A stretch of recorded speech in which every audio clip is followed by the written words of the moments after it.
The world is filled with stories going viral every single day. But how many of these sites can you follow? We understand that your day should start with positive stories, stories that resonate with you. And so we started Informative Fact Stories. Our mission is to create meaningful stories that cover everything from animals to anthropology, history to environment and lifestyle. The kind of content you'll read on our site will be one you'll want to share with your family and friends. We hope you'll join our growing family and be part of our community. Welcome to Informative Facts. When we're asleep, we have no idea what we do. If you sleep alone, it can be even more difficult to know what you did while you were asleep.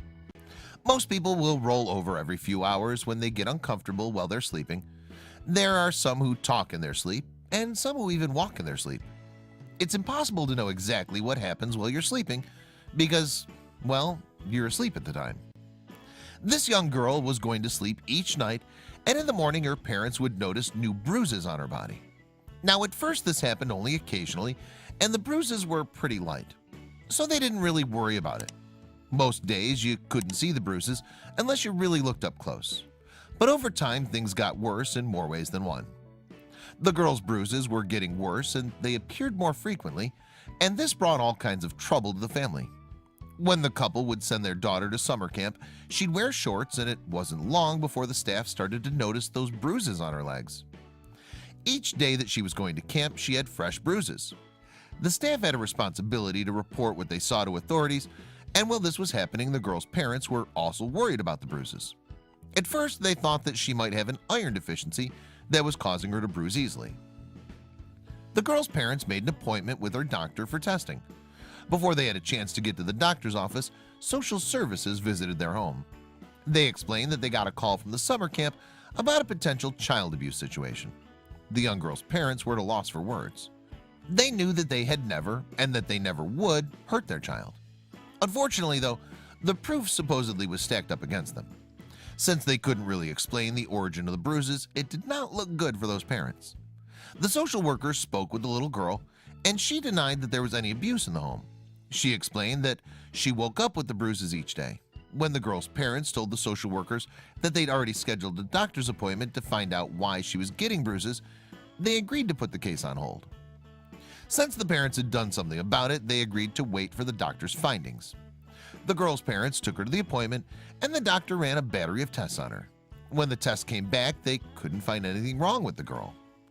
For her parents, this was a blessing, but also a curse.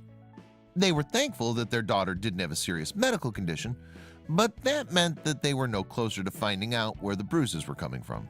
They were also no closer to getting social services off their backs. The little girl's parents decided they had to do something to get to the bottom of this problem. Finally, they decided to do something about it, and the girl's father stopped at the store on the way home to buy a video camera. They decided that they would set up the camera in their daughter's room to find out what was causing her bruises. That night, her father set up the camera on the desk and started recording. The little girl's parents kissed her goodnight, turned off the light, and left the room. Both of her parents slept soundly that night because they knew they'd finally be able to have all the answers to their questions the next morning. At least, they hope so. The next morning, the little girl again had fresh bruises on her legs. Her father went to her room, retrieved the video camera, and set it up so they could view the tape, and what they saw was shocking. While their daughter was sleeping, she wasn't walking, she was crawling. And what made things so strange is that she was crawling backwards. She looked like she was possessed the way that she was moving while she slept. Her parents were horrified the way their daughter was moving in her sleep didn't even seem human. As disturbing as the video was, her parents finally had the answer to their questions. Her father contacted social services and let them view the tape. The case was closed and they were referred to a sleep specialist. I might also suggest they contact an exorcist, but that's just my personal opinion. Thank you for watching. If you want to see more videos like this, make sure to subscribe and hit that bell icon to get notified of all our new videos.